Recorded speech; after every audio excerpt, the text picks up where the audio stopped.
Assalamualaikum warahmatullahi wabarakatuh. Bayangkan, gimana jadinya anak SMA berani berdebat langsung dengan Gubernur Jawa Barat hanya karena ingin tetap wisuda?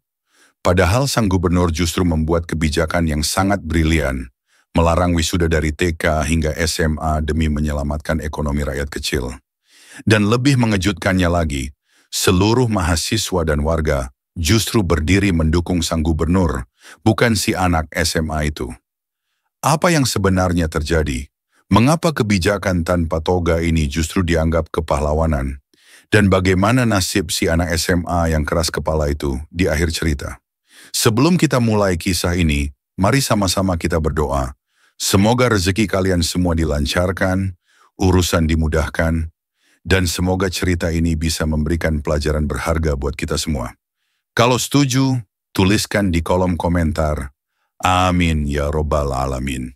Saya udah males nyuruh atau memberi perintah untuk subscribe. Cukup like atau komen aja kalau kalian suka dengan konten seperti ini. Like dan komen dari kalian membuat kreator semangat membuat cerita lainnya. Langsung saja kita mulai. Gaseks! Udara pagi di Bekasi masih berkabut asap kendaraan dan debu proyek. Di pinggir kali yang kian menyempit, berdiri deretan rumah semi permanen dari triplek dan seng bekas. Suara air yang lamban mengalir bercampur dengan deru motor, tangis anak kecil, dan musik dangdut dari warung kelontong. Di dalam salah satu rumah itulah, Cinta Ramadhani, siswi SMA kelas 12, sedang bersolek di depan cermin retak. Ia menyisir rambutnya yang sudah diluruskan semalaman dengan setrika baju, lalu mengenakan jaket denim butut yang di bagian belakangnya tertulis, "Gue beda." "Mak, aku berangkat ya," katanya sambil mengambil ponsel dari kasur gulung. Budia, ibunya, baru selesai memasukkan kue-kue basah ke dalam plastik. "Jangan lupa sarapan, Endok." Cinta cuma mengangkat tangan. "Lagi nggak lapar." Itu buat kamu, bukan buat kue." Budiah menyodorkan selembar uang 10.000. "Buat jajan." Cinta menatap uang itu sejenak. Ia tahu ibunya ngutang lagi ke tetangga sebelah. Tapi ia ambil juga, masukkan ke saku. Di sekolah, suasana ramai. Para siswa membicarakan berita viral, Gubernur Jawa Barat, KDM, resmi melarang semua bentuk wisuda dari TK hingga SMA. Alasan resminya, wisuda tidak relevan dan hanya jadi ajang komersil. Katanya gara-gara banyak orang tua ngeluh, nggak sanggup bayar biaya toga sama gedung. Kata Rio, teman sebangku Cinta. "Aku dengar ibu-ibu ngumpul di kelurahan, semuanya setuju. Kayak pesta perpisahan itu mubazir gitu katanya." Sahut Lala dari depan. Cinta duduk diam, tapi tangannya mengetik sesuatu di ponsel. Cuitan Cinta Ramadhani. Kalau rakyat miskin nggak bisa senyum pas anaknya lulus, solusinya bukan hapus wisuda. Solusinya bikin rakyatnya nggak miskin. Gitu doang susah. Di balik layar, cuitan itu disukai belasan ribu orang dalam waktu 2 jam. 3 jam kemudian, ia menerima pesan dari akun media daring. "Hai Cinta, kami tertarik dengan sudut pandangmu tentang kebijakan Gubernur Jabar. Bersediakah diwawancarai singkat?" Di kantor gubernur di Bandung, ruang rapat dipenuhi staf ahli. KDM duduk tenang sambil menyeruput kopi.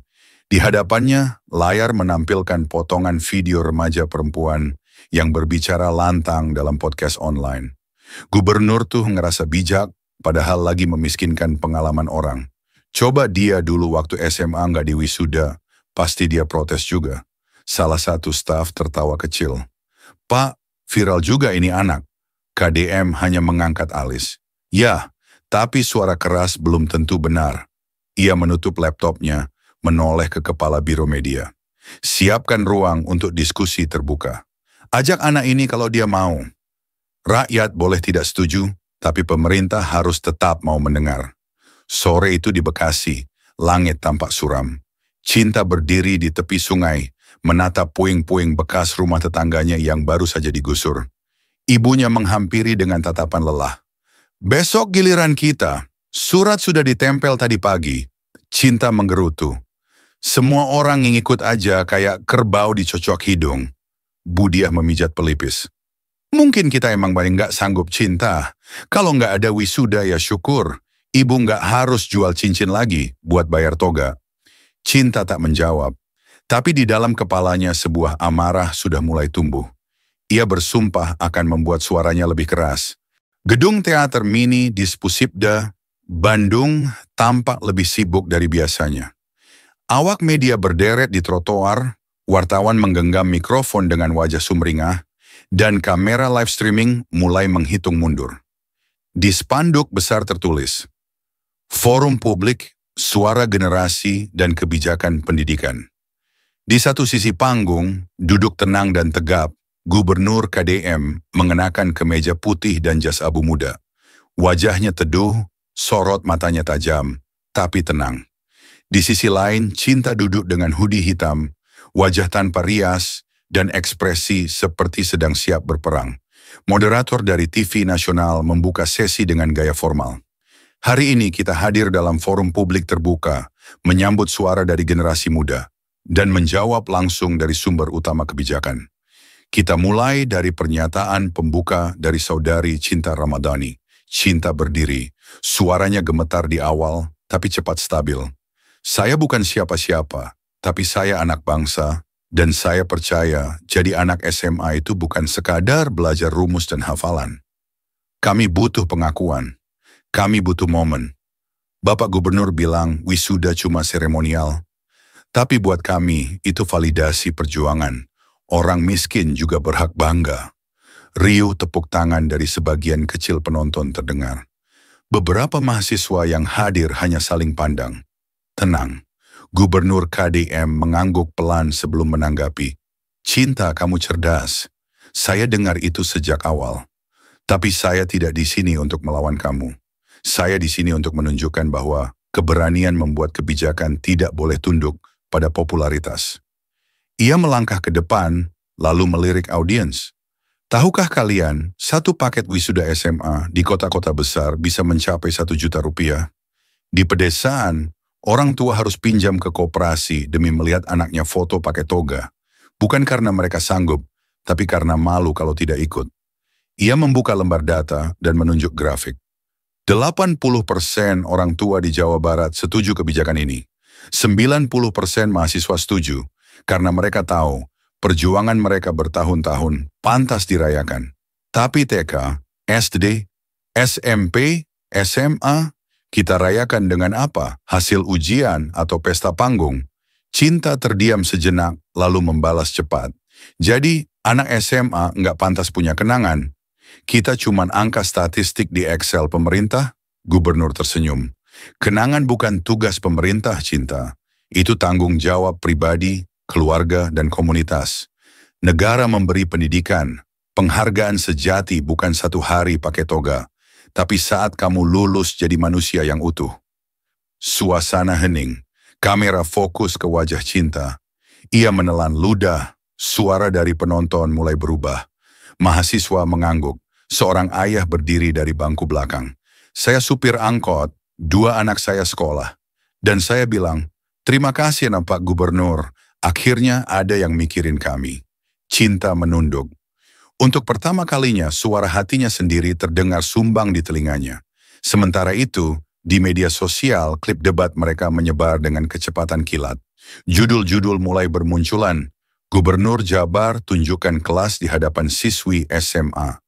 Netizen dukung KDM. Akhirnya ada pemimpin waras. Cinta, ikon emosi tanpa arah. Malam itu, Cinta kembali ke rumah. Atap seng berisik diterpa hujan. Ia melihat ibunya duduk memeluk lutut di pojok dapur. Maaf ya, Mak, katanya pelan. Cinta nyusahin terus. Budia hanya menggeleng sambil tersenyum. Ibu nggak butuh kamu viral, Nduk.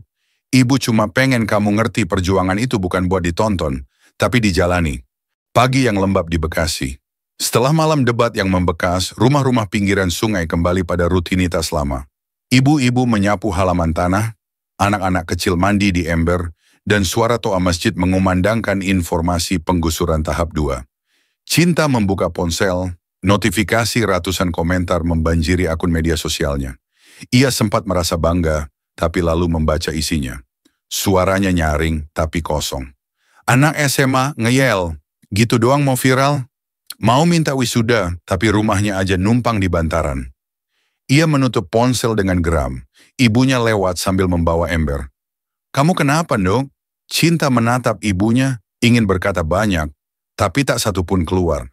Ia hanya menjawab singkat, enggak, Mak. Sementara itu KDM kembali ke Bandung. Ia duduk di dalam mobil dinas yang melaju di tengah padatnya kota.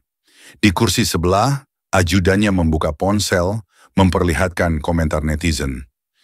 Pak, survei kepuasan naik 12% sejak pengumuman larangan wisuda. KDM hanya mengangguk. Bukan soal surveinya, saya ingin orang tua bisa bernapas. Tapi media pusat udah nyebut Bapak sebagai Bapak efisiensi sosial. Ia tertawa pelan. Kalau cuma mau viral, saya tinggal joget di TikTok. Di SMA tempat Cinta belajar, guru BK memanggilnya ke ruang guru. Cinta, kamu dipanggil kepala sekolah, kata Bu Rina. Di ruang kepala sekolah, suasana hening. Pak Burhan menatapnya serius tapi tidak marah. Cinta, kamu itu anak cerdas. Tapi kamu juga impulsif. Saya tahu kamu punya rasa marah pada situasi hidup kamu. Tapi hati-hati, suara keras yang salah tempat bisa menyakiti banyak orang. Cinta mengangkat bahu. Saya cuma pengen orang tahu, Pak. Kita nggak cuma angka. Pak Burhan menghela napas panjang. Betul, tapi apa kamu yakin yang kamu suarakan itu mewakili kebenaran atau cuma emosi kamu sendiri? Cinta menunduk. Kata-kata itu menghantam lebih dalam dari komentar netizen manapun. Hari berganti minggu. Pemerintah Provinsi Jabar mengeluarkan edaran resmi. Tidak ada wisuda untuk seluruh TK SMA mulai tahun ajaran ini. Video Gubernur KDM menjelaskan langsung di kanal resminya menjadi trending. Kami ingin mengurangi beban yang tidak esensial. Wisuda akan tetap untuk mahasiswa karena memang ada proses akademik panjang yang layak dirayakan.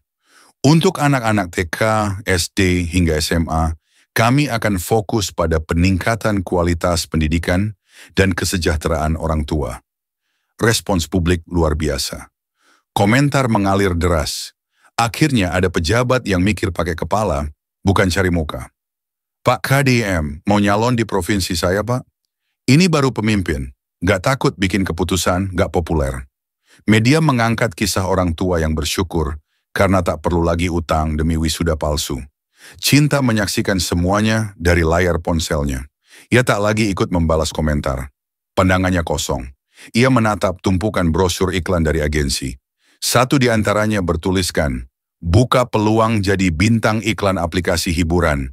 Cuma butuh wajah unik dan gaya vokal khas anak muda. Dan beberapa minggu kemudian, muncul iklan di YouTube, latar belakang lampu neon, musik cepat. Muncul wajah Cinta mengenakan hoodie hitam. Ia mengedipkan mata ke kamera. Bosan hidup gitu-gitu aja? Coba peruntungan kamu di klik dana 88. Sekali klik, bisa jadi sultan.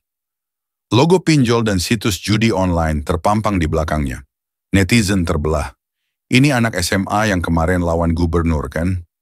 Pantesan kemarin keras, ternyata orientasinya duit doang. Dari debat jadi duta judol, ironi. Sementara itu, KDM berjalan menyusuri trotoar di tengah peresmian Taman Kota Baru. Seorang mahasiswa menghampiri. Pak, saya dulu mikir Bapak kejam. Tapi sekarang orang tua saya bisa beliin saya buku pakai uang yang dulu buat sewa gedung wisuda adik saya. KDM menepuk bahu mahasiswa itu. Kalau kita mau bangsa ini naik kelas, kadang kita harus rela melepaskan topi-topi kosong. Taman kota di pusat Bandung kini ramai. Anak-anak bermain di jalur sepeda mini, para lansia senam ringan, dan di panggung kecil tengah berlangsung lomba puisi antar siswa SMA. Matahari sore menyinari wajah-wajah yang meskipun sederhana, tampak ringan. Di antara kerumunan, KDM berdiri dengan kemeja batik sederhana tanpa pengawalan ketat. Ia menyalami satu persatu warga. Sementara itu, jauh di Bekasi, Cinta duduk sendiri di halte bus, wajahnya terlihat lebih pucat dari biasanya. Hoodie hitam kebanggaannya mulai memudar warnanya. Di pangkuannya, tas jinjing plastik berisi brosur-brosur agensi yang sudah lecek. Ia membuka ponselnya, menonton ulang video iklannya yang kini sudah dihapus dari beberapa platform karena tekanan netizen dan laporan masyarakat. Sekali klik, hidup jadi fantastik. Ia mendengar suaranya sendiri, tapi yang terasa bukan lagi rasa keren, melainkan malu yang merayap diam-diam, seperti keringat dingin di belakang leher. Di rumah Budia baru selesai melipat pakaian ketika suara berita dari televisi kecil terdengar. Dampak positif kebijakan penghapusan wisuda kini dirasakan langsung oleh ribuan orang tua di seluruh Jawa Barat. Uang yang dulu digunakan untuk toga dan persewaan kini dialihkan ke tabungan pendidikan. Budia menoleh ke arah pintu. Cinta berdiri di ambang, matanya kosong. "Mak, Cinta tadi keluar casting. Gagal lagi. Katanya sekarang semua udah tahu, aku itu yang..." "Ya, itulah." Ibunya menatap dengan lembut. "Nduk, bukan gagal yang bikin orang jatuh. Tapi ketika orang terlalu sibuk melawan dunia, sampai lupa dengerin nasihat yang lembut." Cinta menghela napas, tak membantah. Sementara itu, gelombang pujian pada Gubernur KDM tak kunjung reda. Media nasional memuat opini. KDM menata ulang arti perayaan, bijak di tengah kegaduhan. Bahkan gubernur dari provinsi lain menghubungi stafnya, menanyakan detail kebijakan dan hasil survei. Di ruang kerjanya, KDM sedang menerima tamu, sekelompok mahasiswa dari berbagai perguruan tinggi. Salah satu dari mereka bertanya, "Pak, kenapa berani ambil keputusan yang pasti nggak populer di mata sebagian anak muda?" KDM mengangkat kepala, matanya menyapu ruangan. "Karena saya bukan mau dipuja anak-anak yang belum selesai belajar, saya mau didoakan oleh orang tua yang sudah terlalu lama pura-pura kuat." Malam itu di sebuah forum komunitas orang tua murid di Cimahi, seorang ibu rumah tangga angkat bicara. "Dulu saya malu kalau anak saya nggak wisuda. Sekarang saya bisa bilang dengan bangga, anak saya naik kelas dan uangnya saya pakai buat beli sepedanya." Tepuk tangan kecil tapi tulus mengisi ruangan. Keesokan harinya, Cinta berdiri di depan sekolah lamanya. Ada acara kecil pembagian rapor dan refleksi akhir tahun. Tidak ada panggung, tidak ada toga, tidak ada sound system. Tapi anak-anak tersenyum. Guru-guru menyelipkan surat tangan pribadi untuk tiap siswa. Ia menatap adik kelas yang menerima surat dengan mata berbinar. "Terima kasih ya Bu, saya nggak nyangka dapat surat kayak gini." Cinta melangkah pergi. Langkahnya lambat. Ia tahu, perubahan tak selalu menyenangkan, tapi bukan berarti salah. Bandung International Convention Center malam itu tak seperti biasanya. Bukan karena keramaian, tapi karena suasana yang sunyi tapi khidmat. Di layar lebar terpampang tulisan, "Anugerah Kepemimpinan Inklusif Nasional 2025. Untuk pemimpin yang mengutamakan esensi, bukan simbol." Gubernur KDM duduk di barisan depan mengenakan setelan sederhana. Ia sempat menolak hadir, tapi desakan dari berbagai tokoh nasional membuatnya luluh. Salah satu pembicara naik ke atas podium, seorang profesor sosiologi dari UGM. "Ketika kita bicara soal pendidikan, kita bicara soal warisan panjang. Dan ketika seseorang berani menolak simbol semu untuk menyelamatkan isi dompet rakyat kecil, itu bukan sekadar kebijakan, itu keberanian." Riuh tepuk tangan terdengar saat KDM dipanggil ke atas panggung. Tapi ia tak menyampaikan pidato panjang. "Saya bukan pahlawan, saya hanya orang tua juga. Dan saya tahu yang anak-anak kita butuhkan bukan panggung, tapi pondasi yang kuat." Di pinggiran Bekasi, Cinta berdiri di halte bus yang sama seperti sebelumnya. Kali ini ia tidak sendiri. Di tangannya ada buku tipis, modul persiapan ujian mandiri PTN. Seorang teman lama menghampirinya. "Cinta, lo serius mau daftar kuliah?" Ia mengangguk. "Iya, gua pikir selama ini gua teriak soal pengakuan, tapi ternyata pengakuan harus dimulai dari diri sendiri." Temannya tersenyum, mengangguk pelan. "Good luck ya, dunia nggak butuh lo viral, dunia butuh lo sadar." Di sudut lain kota, mural baru muncul di dinding flyover. Gambar seorang pria tua mengenakan jas, memegang buku, dengan latar belakang peta Jawa Barat dan siluet tumpukan toga yang terbakar pelan. Tulisan di bawahnya, "Terima kasih Pak KDM, Anda tidak memberi panggung, tapi Anda memberi makna." Dan itulah akhir dari kisah kebijakan tanpa toga. Sebuah cerita tentang keberanian mengambil keputusan yang tidak populer. Tentang seorang pemimpin yang lebih memilih menyelamatkan banyak orang, meski harus dikritik segelintir, dan tentang seorang remaja yang akhirnya belajar bahwa kebebasan berbicara tak cukup jika tanpa kedewasaan memahami kenyataan. Dari cerita ini, kita belajar bahwa menjadi pahlawan bukan soal disukai semua orang, tapi soal berani mengambil langkah demi kebaikan yang lebih besar. Dan bahwa tak semua hal yang ramai dirayakan benar-benar bermanfaat. Semoga cerita ini bisa menjadi cermin dan pelajaran untuk kita semua. Kalau kamu merasa ada hikmah yang bisa kamu ambil, tuliskan di komentar. Terima kasih untuk cerita dan pelajarannya. Jangan lupa untuk like dan komen dan nyalakan loncengnya supaya kamu nggak ketinggalan cerita-cerita menarik lainnya. Sampai jumpa di kisah selanjutnya. Wassalamualaikum warahmatullahi wabarakatuh.